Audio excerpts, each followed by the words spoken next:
자, 그럼 지금부터 필요경비를 보도록 하겠습니다.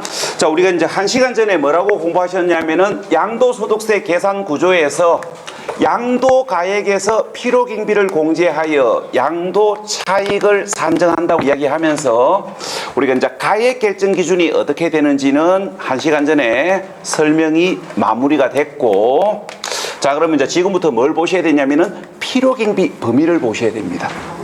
그러니까 필요경비 범위를 보셔야 되는데, 우리가 이제 필요경비에서 여러분들이 아셔야 될 이야기는 5가지예요. 5가지인데, 그 요약집 152페이지, 그 필요경비 갈로 1번, 실거래가액으로 가세하느냐, 추계하여 가세하느냐에 따라 필요경비의 범위가 다르다는 걸 구분하셔야 양도차익을 산정할 수가 있는데, 시험 문제에서 양도차익 계산 문제가 시험에 나왔을 때 실거래가액으로 가세하는 경우 2주로 출제가 이루어지지 추계하여 가세하는 경우들은 잘 안 물어봅니다.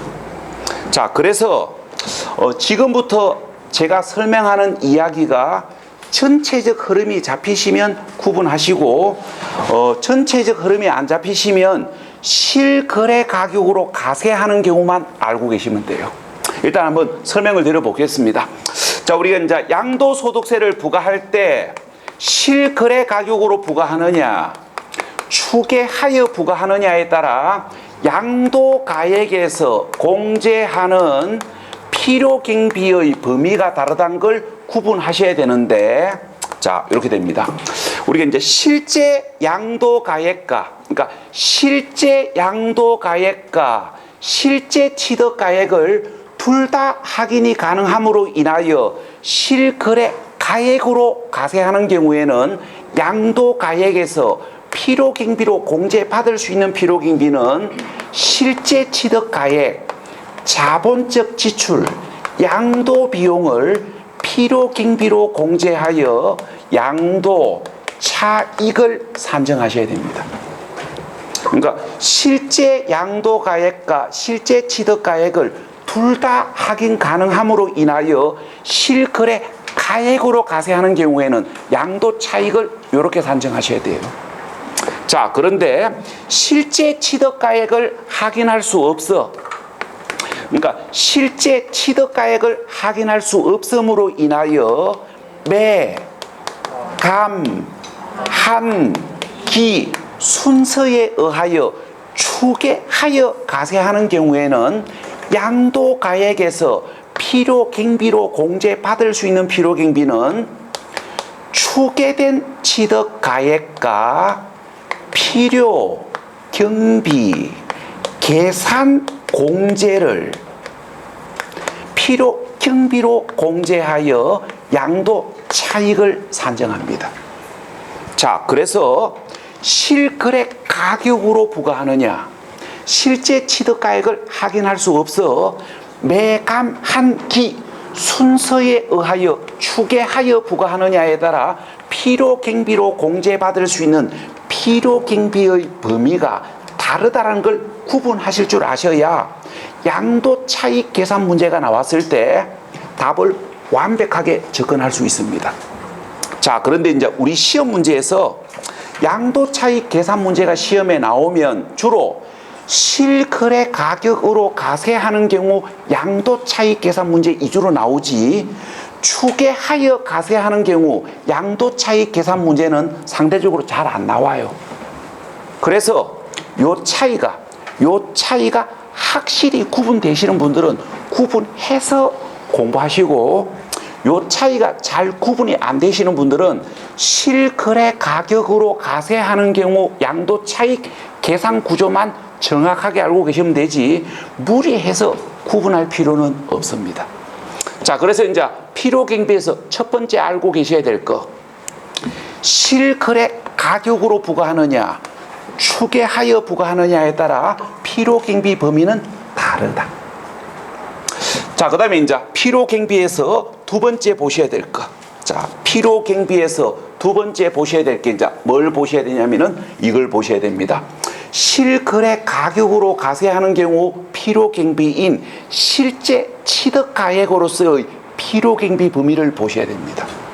자, 요약집 152페이지 필요경비 갈로 2번입니다. 자, 지금부터 실제 취득가액으로서 필요경비 범위를 보셔야 되는데, 자, 기본 개념은 이렇게 됩니다. 당의 자산을 취득하기 위하여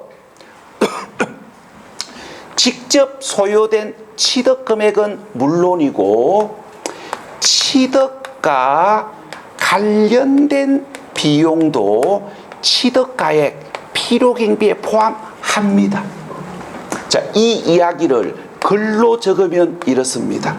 자, 글로 적으면 자, 취득과 관련된 비용도, 그러니까 취득과 관련된 비용도 양도 차익 계산 시 취득가액에 말 바꾸면 필요 경비에 포함한다라는 걸 기본 개념으로 잡으시고 지금부터 이제 이걸 구분하셔야 됩니다.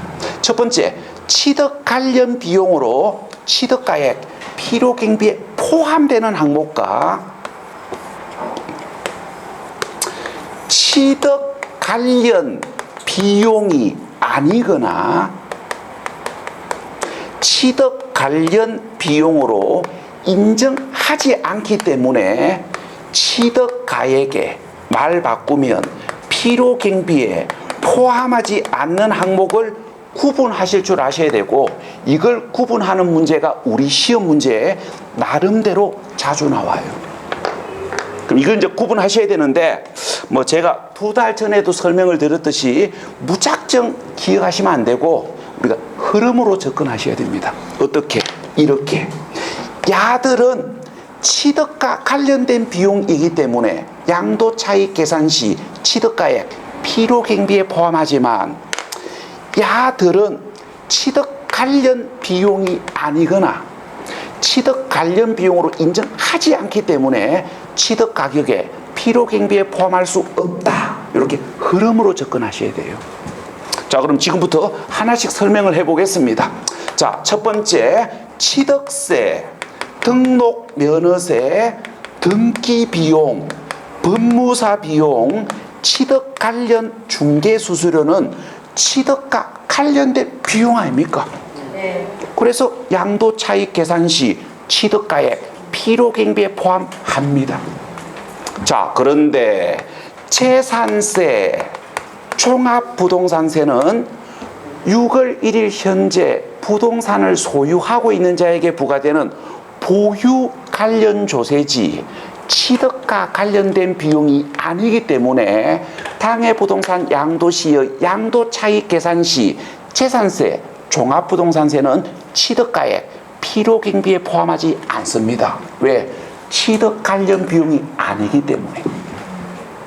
자, 그 다음에 상속세, 증여세.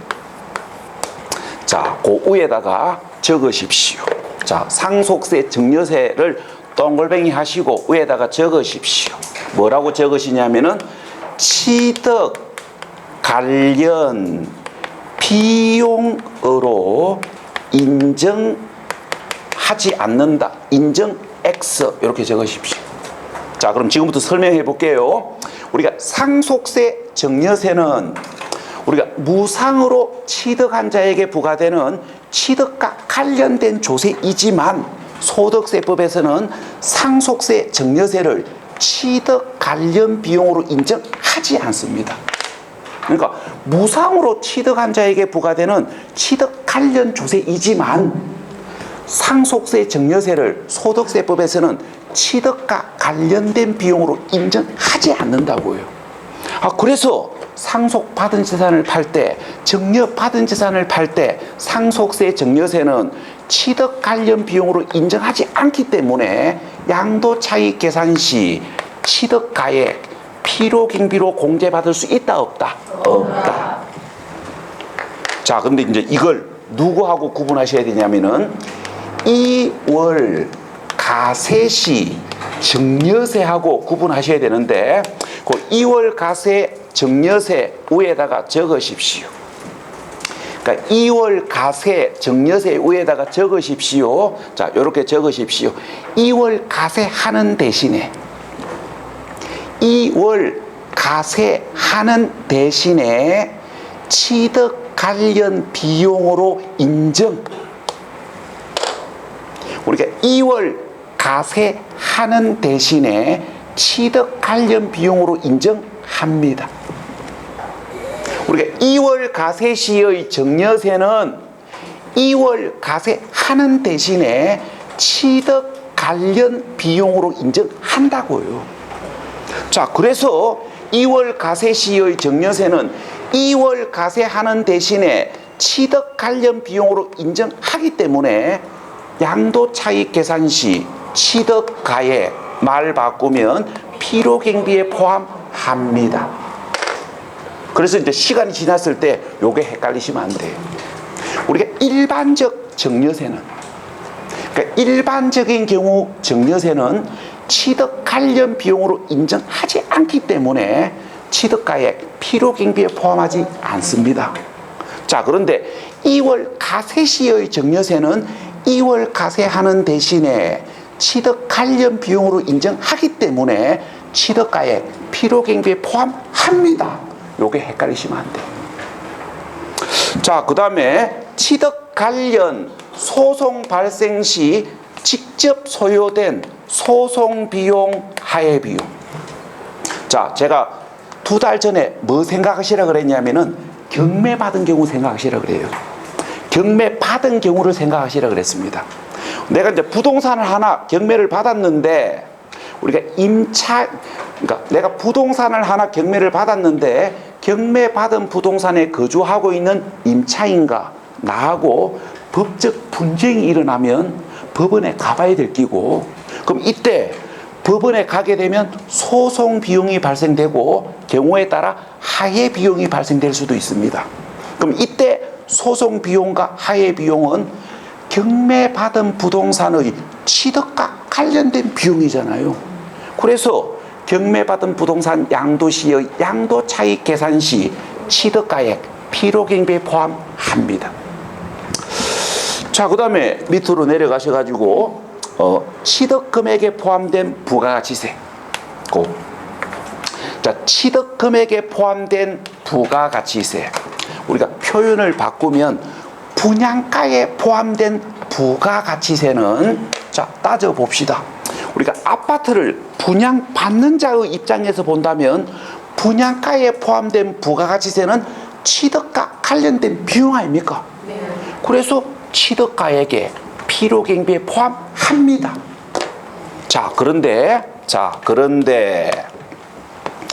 우리가 부가가치세법상 일반 가세 사업자가 사업 목적으로 분양을 받은 경우에는, 자, 일반 가세 사업자가 사업 목적으로 분양을 받게 되면 우리가 분양가에 포함된 부가가치세를 한급 돌려받지요. 그러니까 사업해 보신 분들은 사업해 봤기 때문에 이게 무슨 말인지 알고요. 사업 안 해보신 분들은 아마 느낌이 좀 많이 떨어질 겁니다. 그러면 사업 안 해보신 분들은 그 위에다가 이렇게 적으십시오.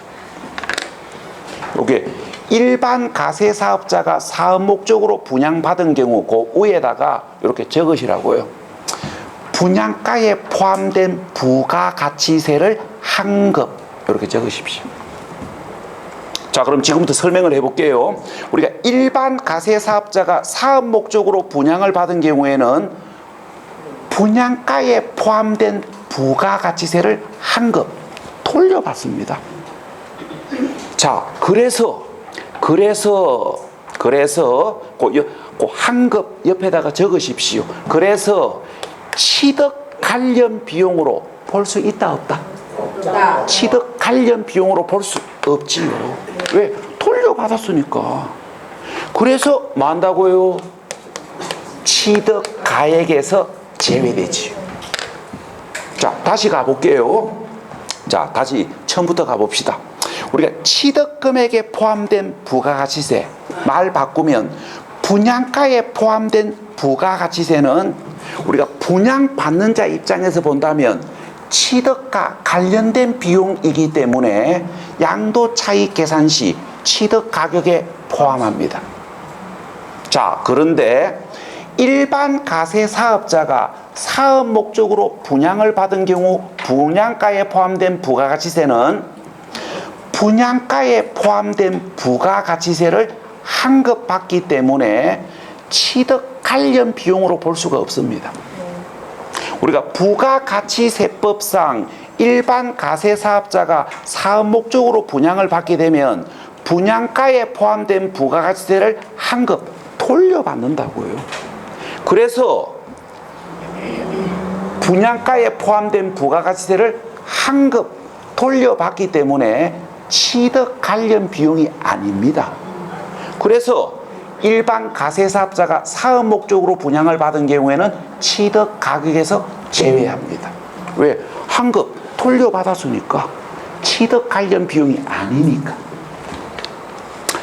자, 그 다음에 밑으로 내려가셔가지고 거기 연체이자, 그러니까 연체이자, 이약금, 그 다음에 취득 관련 대출이자, 갈로 열고 중도금 대출이자. 자, 그럼 요를 야들을 동그라미로 묶으시고 위에다가 적으십시오. 연체이자, 이약금, 취득 관련 대출이자, 중도금 대출이자를 동그라미로 묶으시고 위에다가 적으십시오. 자, 뭐라고 적으시냐면은 이렇게 적으시면 돼요. 취득 관련 비용으로 인정, 이렇게 X 이렇게 적으십시오. 자, 이렇게 적으시고 지금부터 설명합니다. 우리가 연체이자, 이약금, 취득 관련 대출이자, 중도금 대출이자를 세법에서는 취득과 관련된 비용으로 인정하지 않습니다. 왜 취득 관련 비용으로 인정하지 않냐면은 도덕적 해이를 방지하기 위해서. 봐요. 연체이자를 취득 관련 비용으로 인정을 하게 되면 사람들은 마음 놓고 연체를 합니다. 어차피 팔 때 경비로 다 빼줄 거니까. 그 다음에 중도금 대출 이자를 취득 관련 비용으로 인정을 하게 되면 무분별하게 대출을 받습니다. 감당할 수 있는 능력이 부족한데도 불구하고 무분별하게 대출 받을 수도 있거든요. 그래서 도덕적 해이를 방지하기 위해서 연체이자, 이약금, 중도금 대출 이자를 세법에서는 취득 관련 비용으로 인정하지 않습니다. 자, 그래서 연체이자, 이약금, 취득 관련 대출 이자, 중도금 대출 이자는 분양권 팔 때, 아파트 팔 때 취득 가액으로 공제받을 수 있다, 없다? 없다. 자, 그 다음에 매도자의 양도소득세를 매수자가 대신 부담한 경우 매도자의 양도소득세는 매수자 입장에서는 취득과 관련된 비용 아닙니까?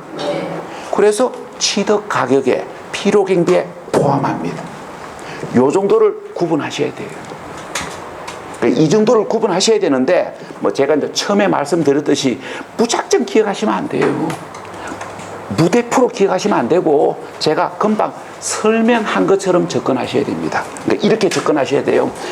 야들은 취득과 관련된 비용이기 때문에 양도차익 계산 시 취득가격 필요경비에 포함하지만 야들은 취득 관련 비용이 아니거나 취득 관련 비용으로 인정하지 않기 때문에 취득가격에 포함할 수 없다. 이렇게 접근하셔야 더 쉽게 기억하고 더 오래 기억해요.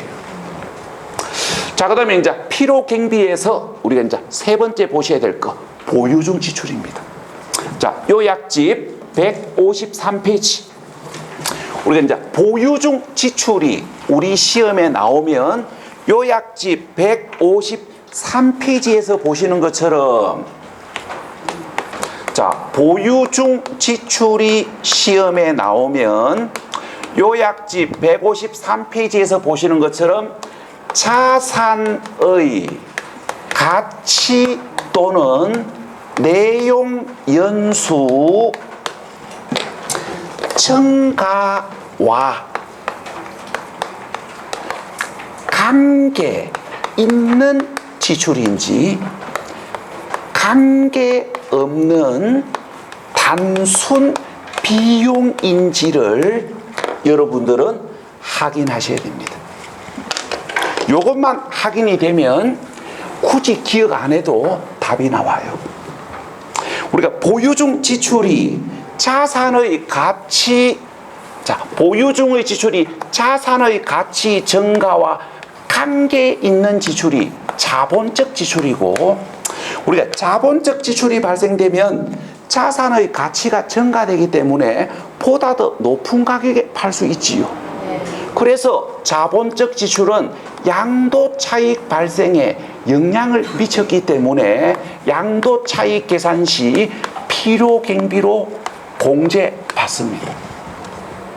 자, 그런데 보유중 지출이 자산의 가치 증가와 관계없는 단순 비용이 수익적 지출이고, 수익적 지출은 양도 차익 발생에 직접적으로 영향을 준 것이 아니기 때문에 양도 차익 계산 시 필요 경비로 공제받을 수 없습니다. 그래서 보유중 지출은 딱 이것만 따지시면 돼요. 보유중 지출이 자산의 가치 증가와 관계 있는지 없는지 요것만 확인하시면 돼요. 그러니까 보유중 지출이 자산의 가치 또는 내용연수 증가와 관계 있는 지출인지 관계 없는 단순 비용인지 요것만 따지시면 돼요. 그런데 이제 문제가 있습니다. 어떤 문제가 있냐면은 여러분들은 아직 공부가 완성된 상태가 아니고 실무 경험이 별로 없기 때문에 어떤 게 딱 주어졌을 때 야가 자산의 가치 증가와 관계 있는 지출인지 관계 없는 단순 비용인지 이게 감이 없습니다. 그 감을 마셔야 됩니까? 자주 봐가지고 그 감을 익히셔야 돼요. 자, 그럼 가봅시다.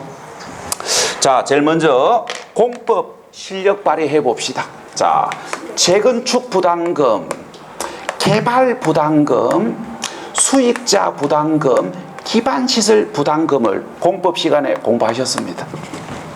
자, 그럼 이제 갑니다.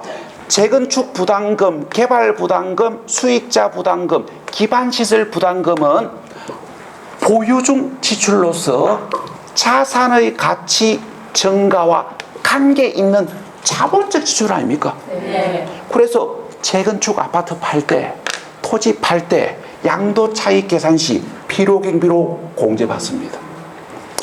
자, 그 다음에 두 번째 보셔야 될 거, 거기 우리가 주택 이용 편의를 위한 베란다 샤시 설치 비용, 거실 방 확장 공사비, 난방 시설 교체 비용.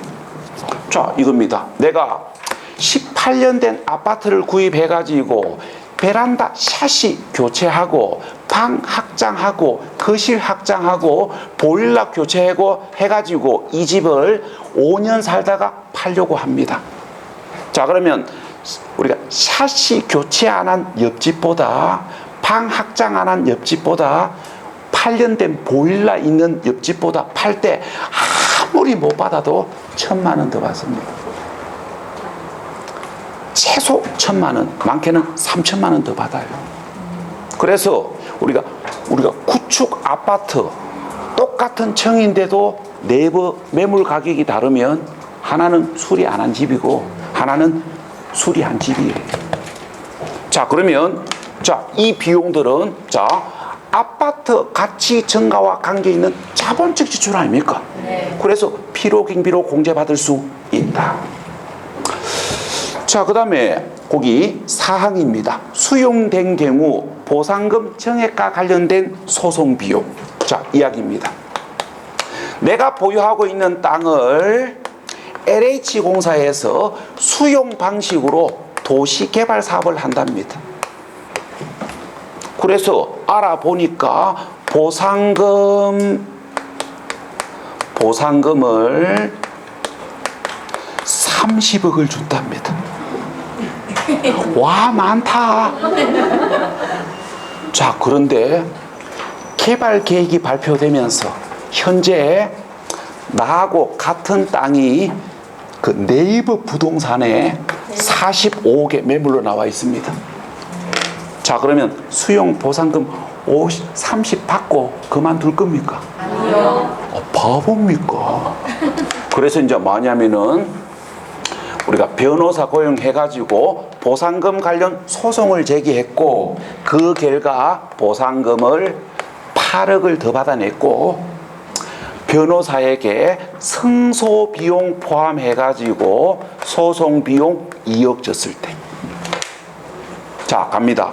이 소송 비용은 보유 중 지출로서 자산 가치 증가와 관계 있는 자본적 지출 아닙니까? 네. 이 소송 안 했으면 보상금 30억 밖에 못 받았을 낀데, 소송의 결과로 인하여 보상금을 8억을 더 받은 거 아닙니까? 네. 그래서 소송 비용 2억은 토지 가치 증가와 관계 있는 자본적 지출이기 때문에 양도 차익 계산 시 필요 경비로 공제받습니다.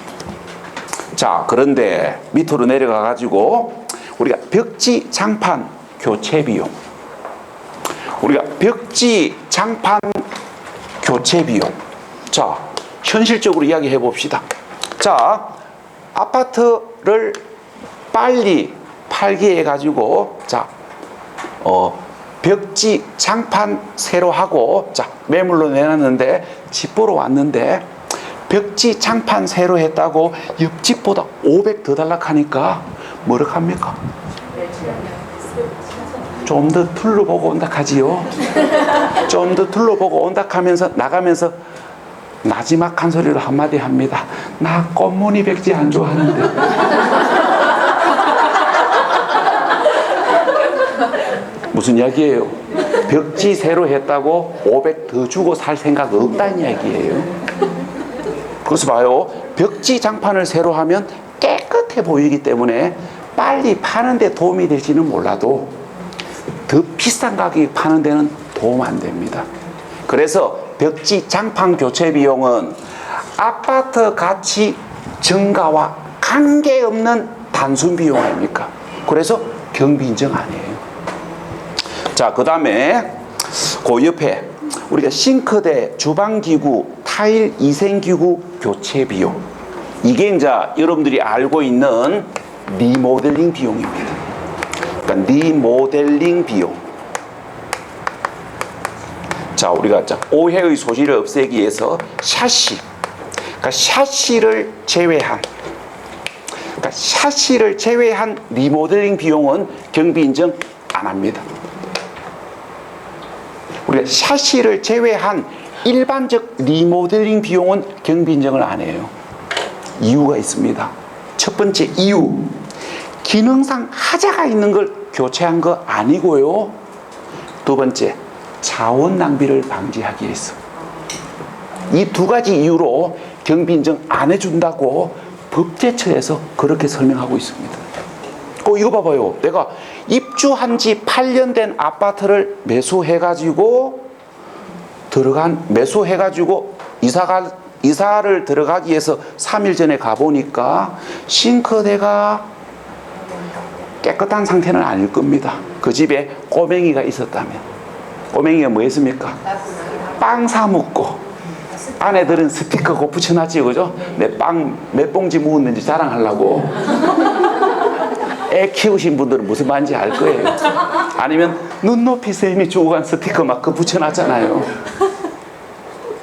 그래서 이제 이게 뭔가 지저분해 보이기 때문에 싱크대를 교체했을 때, 자, 이거 기능상 하자가 있어서 교체한 게 아니에요.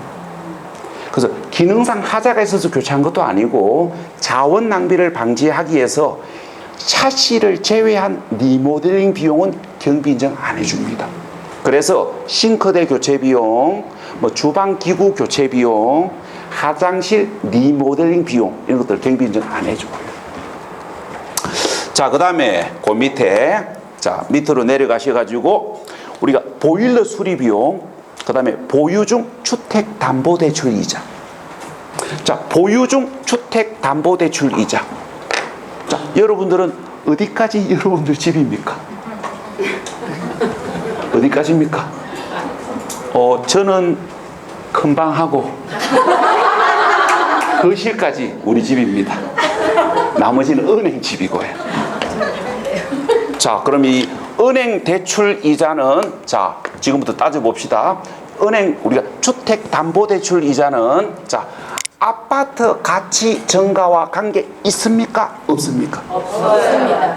자, 봅시다. 옆집은 대출이 있고 우리 집은 대출 없다 합시다. 그러면 옆집 대출 있고 우리 집이 대출 없을 때 옆집의 집값 오르면 우리 집 집값 안 오릅니까? 오르면 같이 오르고 내리면 같이 내려요. 그래서 대출 있는 거하고 없는 거하고 집값하고는 관계없습니다. 그래서 주택담보대출 이자는 아파트 가치 증가와 관계없는 단순 비용이기 때문에 경비 인정 안 합니다. 요 정도를 구분하셔야 돼요. 그러니까 보유중 지출이 시험에 나오면 요 정도 수준에서 물어봐요. 그러니까 이게 어떤 비용이 딱 주어졌을 때 자산의 가치 증가와 관계 있는지 관계 없는 단순 비용인지 요것만 구분이 되면 굳이 일일이 다 기억 안 하셔도 돼요. 자, 그 다음에 필요경비에서 네 번째 보셔야 될 거 양도 비용입니다. 자, 양도 비용은 직접 양도 비용을 필요경비로 공제하는 것이지 간접 양도 비용은 필요경비로 공제 못 받습니다. 자, 그래서 직접 양도 비용으로 필요경비로 공제 받을 수 있는 항목하고 간접 양도 비용으로 필요경비로 공제 받을 수 없는 항목을 구분하셔야 됩니다. 우리가 직접 양도 비용으로서 양도소득세 신고서 작성 비용, 공정 비용, 인지대, 그 다음에 토지 건물을 취득하는 과정에서 관계 법령에 따라 매입한 각종 채권을 매각함으로 인하여 발생하는 매각 차손은 직접 양도 비용이기 때문에 필요경비로 공제되지만 이사 비용, 계약 해지에 따른 이약금은 간접 양도 비용이기 때문에 경비 인정이 되지 않는다는 걸 읽어보시고 여기다가 공부 포인트를 두셔야 됩니다. 이사 비용, 계약 해지에 따른 이약금은 간접 양도 비용이기 때문에 경비로 공제받을 수 없다는 거 요걸 기억하셔야 돼요. 자, 그 다음에 이제 필요경비에서 마지막으로 보셔야 될 이야기 요약집 153페이지 5번입니다. 우리가 취득 관련 비용, 자본적 지출, 직접 양도 비용을 필요경비로 공제받으려면은 증빙 서류를 제출해야 됩니다. 우리가 증빙 서류를 제출해야만 경비로 인정하지 구두상으로는 경비 인정을 안 해줍니다. 내가 집 사면서 공인중개사에게 수수료 100만 원 지급했다고 구두상으로 이야기하면 경비 인정 안 해줘요. 뭐 하셔야 됩니까? 증빙 서류를 제출하셔야 됩니다. 자, 그런데 이제 조건이 붙습니다. 그러나 취득세 등록 면허세는 영수증이 없어도 증빙 서류를 제출 안 해도 경비로 인정합니다. 왜 그러냐면은 세무공무원이 직접 확인할 수 있기 때문에. 그러니까 여러분들 집 살 때 취득세 얼마 냈는지 여러분들 주민등록 번호만 딱 집어넣으면 세무공무원이 바로 확인할 수 있어요.